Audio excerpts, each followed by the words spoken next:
The war and the ongoing closure there at the Strait of Hormuz are causing gas prices to surge. Indiana's average gas price is back up above $4 a gallon. Fox 59 State House reporter Hannah Adamson joins us now in studio. She spoke with state and federal leaders about the latest in Iran and what could be done to relieve some of that pain at the pump.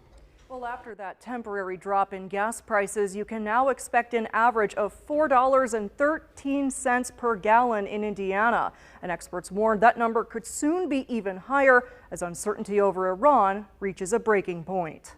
If Iran does not reopen the Strait of Hormuz within the next several hours, President Trump has warned, quote, a whole civilization will die tonight. I think he should be concerned about war crimes. Indiana Congressman Andre Carson says the president still has yet to make the case that Iran presents an imminent threat to the U.S. Gas prices continue to rise, and our economy has been frayed by his reckless actions and his reckless administration. The president wants to bring this to a close as quickly as possible. Indiana Senator Todd Young defending the president Tuesday, saying Trump is trying to apply maximum leverage to end the conflict and bring down gas prices. We will see what happens.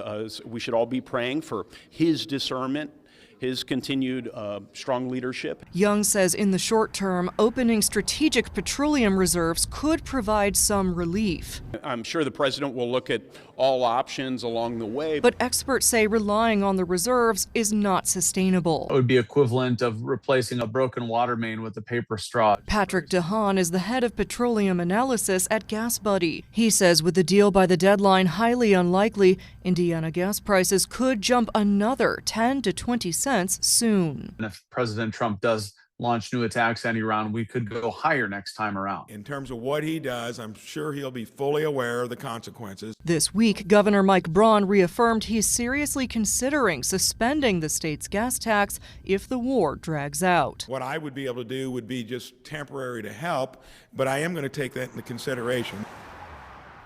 Now questions remain over whether the General Assembly would support such a move. Democrats had tried unsuccessfully to suspend the gas tax in 2022 when Indiana saw its highest recorded average price for a gallon of gas at $5.23. I hate to admit that I'm old enough to remember when that price was around, but obviously no one wants to see prices that high. Right, that's absolutely true. Hannah, thank you so much. And we are keeping an eye on the latest developments on the war in Iran. But for now, you can find our latest coverage online at fox59.com. Taking a live look on the